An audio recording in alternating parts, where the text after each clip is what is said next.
The spotlight in Egypt as 3 journalists from the international Al Jazeera network faced an Egyptian court on Wednesday. Accused of supporting terrorists, they are facing trial alongside 17 others. The journalists were arrested after they interviewed members of the Muslim Brotherhood.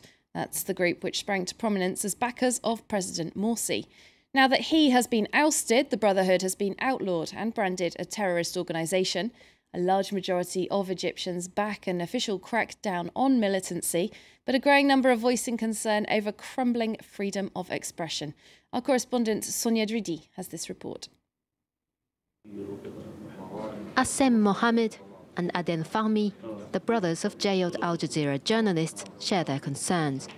For more than 2 months, Egyptian-Canadian Mohammed Fahmy and Egyptian Baher Mohammed have been in detention, along with their Australian colleague Peter Grest.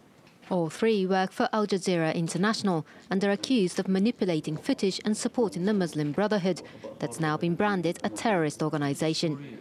Their family members say the accusations are without grounds and they shouldn't be in jail. He would never, ever jeopardize the well-being of Egypt. There are no evidence to incriminate them. It's not right to play around with people's lives like that. Fahmy and Grest were arrested at this hotel in Cairo on charges of working without a permit.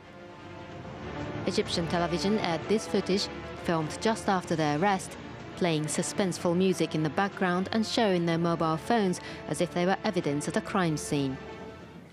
Cameraman Mohammed was roughed up by police and arrested at his home. He wrote a letter from prison to his wife and 2 children, defending the freedom of speech. He said he was just trying to do his job and be professional. He didn't understand why they were arresting journalists when the revolution was supposed to have brought freedom of expression back to the country. The 2 men think the arrests were an attempt by the Egyptian authority to try and silence the Qatar-based channel. Accused of helping a terrorist group, the journalists could face up to 15 years in prison. Shaima Abul-Kai works for the Committee to Protect Journalists, a media watchdog. She's concerned about the rapid decline of press freedom in her country.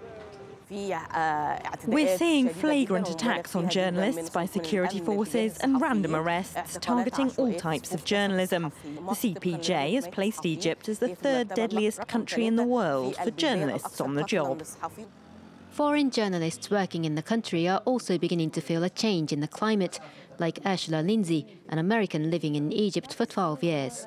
So I worked at independent magazines, local magazines under Mubarak, and there were certainly concerns with censorship, with negative reaction from the state. But overall, we were not anywhere near as concerned as we are today. We definitely have less freedom of expression and more suspicion towards journalists and hostility towards journalists than I think at any time that I've been here.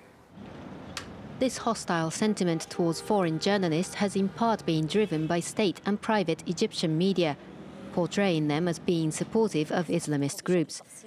When the army drove the Muslim Brotherhood out of power last July, the international media called the move a coup d'etat, angering many in the Egyptian public. Hani Farag, a reporter from Nile TV, shares the public's feeling. Foreign journalists have become persona non grata here in Egypt. They defended the so-called legitimacy of the Muslim Brotherhood to rule the country when the people rejected them. In the increasingly polarised atmosphere, it's become difficult for the media to have dissident voices heard. Contacted by France 24, the Egyptian authorities have so far declined to talk about the subject. While reiterating their commitment to respecting the freedom of expression, they remain vague about the right of journalists to interview members of the banned Islamist movement. Well, let's bring you a check now on the latest sports news, starting with some much-needed